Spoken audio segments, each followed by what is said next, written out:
Guys, ഇത് സ്പെഷ്യലായിട്ട് ബാച്ചിലേഴ്സിന് എളുപ്പത്തിൽ ഉണ്ടാക്കാൻ പറ്റുന്ന ഒരു തേങ്ങാച്ചോറിൻ്റെ റെസിപ്പിയാണ്. മസ്റ്റ് ട്രൈ ആണ്.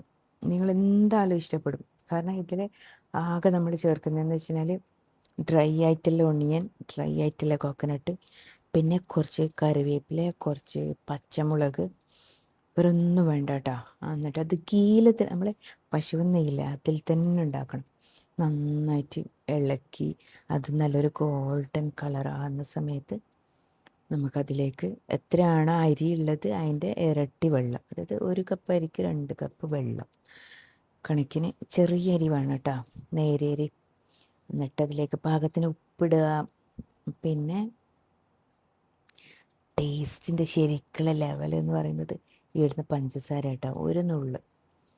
ഓക്കെ, എന്നിട്ട് എല്ലാം കൂടെ നന്നായിട്ട് ഇളക്കി നല്ല തള വരുന്ന സമയത്ത് നമുക്ക് പിന്നെ കുക്കറിൻ്റെ അടപ്പിട്ടിട്ട് അതിൻ്റെ വിസിലിട്ടിട്ട് ഒരു 5 വിസിൽ കഴിഞ്ഞ് പിന്നെ ശരിക്കും അതിൻ്റെ എയർ പോകാൻ വേണ്ടിയിട്ട് ജസ്റ്റ് ഒന്ന് വെയിറ്റ് ചെയ്യുക. എന്നിട്ട് തുറന്ന് നോക്കുമ്പോൾ നല്ല പൂ പോലത്തെ അടിപൊളി ചോറായിട്ടുണ്ടാവും, തേങ്ങാച്ചോറ്.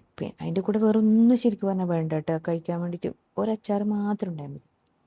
ഇത് കുറച്ച് അച്ചാറും കുറച്ച് തൈരും കുറച്ച് 2-3 മാങ്ങൻ്റെ പീസൊക്കെ ഇട്ട് കഴിഞ്ഞാൽ അയ്യോ ഒന്നും പറയാനുള്ള അടിപൊളി ചോറ് കേട്ടോ. എന്തായാലും ട്രൈ ചെയ്യണേ, ട്രൈ ചെയ്തിട്ട് കമൻറ്റ് ചെയ്യട്ടോ.